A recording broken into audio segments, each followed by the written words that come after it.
শুরুতে জুলাই বিপ্লবের আবু সাইদ, শহীদ আলী রায়হান, শহীদ ওয়াসিম, শহীদ শান্ত সহ বিপ্লবের 2000 শহীদদেরকে শ্রদ্ধার সাথে স্মরণ করছি।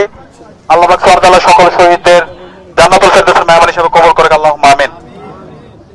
আজকে আমি একজন মজলুম মানুষকে নিয়ে ক্যাম্পেইন করছি।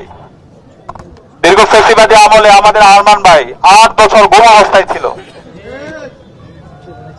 ইতিহাসের সবচেয়ে বড় জুলুম করা হয়েছে ওনার উপর এবং ওনার পরিবারের উপরে। আরমান ভাইয়ের শ্রদ্ধেয় পিতা বাংলাদেশ ইসলামী ছাত্র শিবিরের প্রতিষ্ঠাকালীন সভাপতি শহীদ মীর কাসেম আলী চাচা সারাটা জীবন তিনি মানবতার জন্য কাজ করেছেন।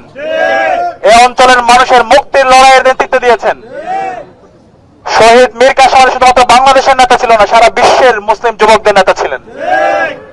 শহীদ মীর কাসেম আলী বাংলাদেশের পার্বত্য চট্টগ্রামে যারা চাকমা, মারমা, ত্রিপুরা, রাখাইন আছে তাদের জন্য তিনি কাজ করে গিয়েছেন। পার্বত্য চট্টগ্রামে অসংখ্য স্কুল করেছেন, কলেজ করেছেন, হাসপাতাল করেছেন। একই সাথে বাংলাদেশের বিভিন্ন প্রান্তে অসংখ্য প্রতিষ্ঠান তিনি করেছেন। ওনার সন্তান আমাদের আরমান ভাই আজকের ঢাকা 14 আসনের প্রার্থী। ঢাকা 14 আসনের যারা বাসিন্দারা আছে, আমি বিশ্বাস করি আরমান ভাইকে আগামী 12 ফেব্রুয়ারি গণরায় প্রদানকারের মাধ্যমে, ব্যালট বিপ্লবের মাধ্যমে ব্যাপক ব্যবধানে বিজয় করবে ইনশাআল্লাহ।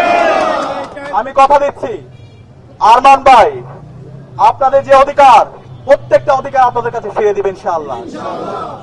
আরমান ভাই শাসক হবে না, আরমান ভাই আপনাদের সেবক হবে ইনশাআল্লাহ। আরমান ভাই রাষ্ট্রের কোষাগার থেকে আপনাদের জন্য যে অর্থ আসবে একটা পয়সা মেরে খাবে না ইনশাআল্লাহ। এবং তার ব্যক্তিগত ক্যাপাসিটির মাধ্যমে সারা বিশ্বব্যাপী আরমান ভাইয়ের নেটওয়ার্ক আছে এবং ওনার পরিবার অনেক সম্ভ্রান্ত পরিবার।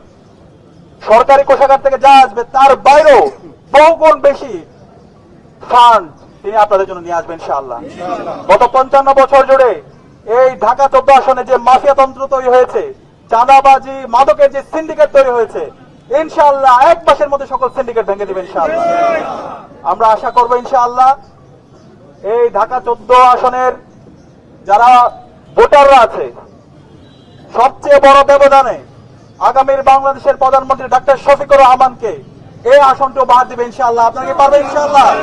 ইনশাআল্লাহ। ইতিমধ্যে বাংলাদেশের তরুণরা তারা সিদ্ধান্ত নিয়ে নিয়েছে ইনসাফের পক্ষে।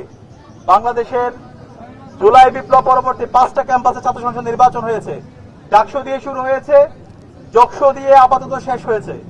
এই 5টি ক্যাম্পাসেই তরুণরা ইতিমধ্যে ইনসাফের পক্ষে অবস্থান নিয়েছে ইনশাআল্লাহ। সর্বশেষ জকসুতে যে ফলাফল হয়েছে আগামী 12 ফেব্রুয়ারি একই ফলাফল হবে ইনশাআল্লাহ। ইনসাফের কান্ডারে, ইনসাফের দায়িত্বশীল দাঁড়িপাল্লার কান্ডারে আরমান ভাই সহ বাংলাদেশে যারা 11 দলীয় জোটের প্রার্থী আছে তাদের ভূমিদল বিজয়ের মাধ্যমে আগামীর বাংলাদেশ হবে ইনসাফের বাংলাদেশ ইনশাআল্লাহ। আজকের এই পথসভায় যারা উপস্থিত হয়েছেন আমি তাদেরকে আন্তরিকভাবে ধন্যবাদ জানাচ্ছি। একই সাথে 12 ফেব্রুয়ারি পর্যন্ত আমাদেরকে সতর্ক থাকতে হবে। বিভিন্ন ধরনের ষড়যন্ত্র এবং চক্রান্ত হচ্ছে। শহীদ ওসমান হাদিকে যারা শহীদ করেছে, হত্যা করেছে, সেই ভারতীয় আধিপত্যবাদ শক্তি তারা আবার বিভিন্নভাবে ষড়যন্ত্র এবং চক্রান্ত করছে। তারা এই নির্বাচনকে বানচাল করার জন্য, এই নির্বাচনে যারা তরুণরা আছে তারা যেন ভোট দিতে না পারে, নাগরিকরা যেন ভোট দিতে না পারে, সেই পথে অন্তরায় তৈরি করার জন্য বিভিন্নভাবে ষড়যন্ত্র এবং চক্রান্ত করছে। সে কারণে তরুণ যারা আছে আমাদেরকে সতর্ক থাকতে হবে এবং আমরা হুঁশিয়ার করছি নির্বাচন কমিশনকে, অন্তর্বর্তীকালীন সরকারকে এবং রাজনৈতিক দলগুলোকে, কেউ যদি এই গণতান্ত্রিক ধারায় কেউ যদি আমাদেরকে বাধা তৈরি করে তাহলে আবার জোড়াই নেমে আসবে। আমরা বলবো সবাই দায়িত্বশীল আচরণ করবেন, সবাই গণতান্ত্রিক আচরণ করবেন ইনশাআল্লাহ। আগামী 13 ফেব্রুয়ারি থেকে বাংলাদেশে ইনসাফ কায়েম হবে ইনশাআল্লাহ।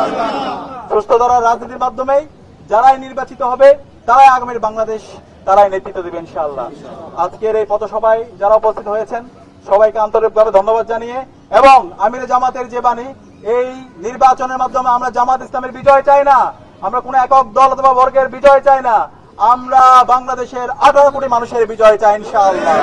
সুতরাং 18 কোটি মানুষের আকাঙ্ক্ষাকে যারা ধারণ করবে, যারা চাঁদাবাজি, টেন্ডারবাজি, সন্ত্রাস, মাফিয়াতন্ত্র, মাদকের বিরুদ্ধে জিরো টলারেন্স নীতি ঘোষণা করবে এবং যারা সংস্কারের পক্ষে থাকবে তাদেরকেই আগামী 12 ফেব্রুয়ারি বাংলাদেশের ছাত্র এবং নাগরিকরা তাদেরকেই ভোট দিয়ে তাদেরকে প্রতিনিধি হিসেবে নির্বাচিত করবে ইনশাআল্লাহ। সর্বশেষ আমাদের প্রতিনিধি বাছাইয়ের পাশাপাশি এই নির্বাচনে আমাদের গণভোটে হায়ের পক্ষে আমাদেরকে ক্যাম্পেইন করতে হবে ইনশাআল্লাহ। ব্যাপক ব্যবধানে হা বিজয়ী হয়ে জুলাই শহীদদের আকাঙ্ক্ষার আলোকে আগামীর বাংলাদেশ বিনির্মাণ হবে ইনশাআল্লাহ। সবাইকে অসংখ্য ধন্যবাদ। আসসালামু আলাইকুম। কালার এক্সপার্ট এবং ডার্ক স্যাপ সমৃদ্ধ অরিক্স অ্যাডভান্স ডিটারজেন্ট পাউডার আপনার লন্ড্রি এক্সপার্ট।